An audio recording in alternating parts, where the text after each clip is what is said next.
ফাটবো। তো আমি ডিমটা পেঁয়াজ দিয়ে খাই, আমি লঙ্কা দিয়ে খাই না। তো আমি এখন ডিমটা ফাটাবো।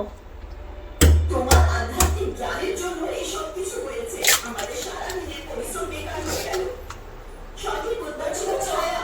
তোমার খেয়াল রাখতে হবে যে আমরা কোনো আধ্যাত্মিক। তারপরে আমি এবার আমি পেঁয়াজটা এখানে ফেলে দেবো। এটা হচ্ছে পেঁয়াজ কুচি। আমি পেঁয়াজ খেতে অনেক ভালোবাসি। অনেকগুলো পেঁয়াজ দেবো আর তার সাথে নুন দেবো।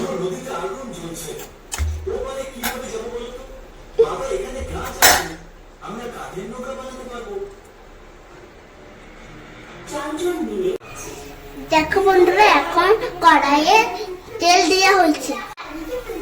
তেলটা এখন গরম হয়ে গেছে। তারপরে মিক্স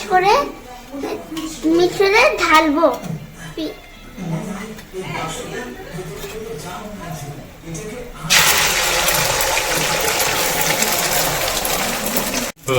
এবার আমি ডিমের কুচি করবো।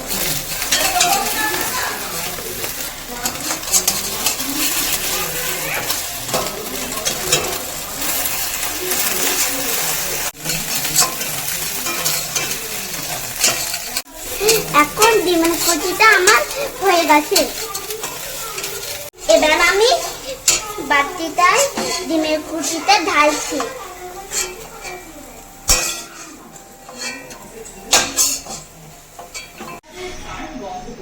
এবার আমার ডিমের কুচিটা হয়ে গেছে। এবার আমি ভাতের সাথে ডিমের কুচিটা খাবো।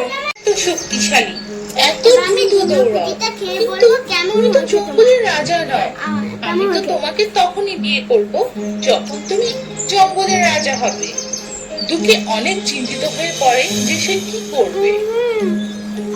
অবশেষে সে একটি বুদ্ধি বের করে আর সিংহ রাজার কাছে যেয়ে বলে, মহারাজ, আমি চাই যে আপনি আমাকে এই জঙ্গলের রাজা বানিয়ে দিন।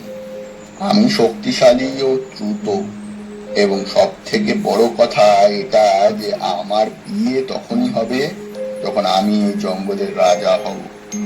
দয়া করে আমাকে রাজা বানিয়ে দিন। রাজা দুটির কথা শুনে খেপে যায় আর গর্জন করে বলে, আমার বাবা কালকে ভিডিও ছেড়েছে, তোমরা দেখতে পাবে কালকের ভিডিওটা। চলে যাও এখান থেকে। আমরা কালকে ডিমের লজ্জা করে না তোমার? খেয়ে ফেলবো।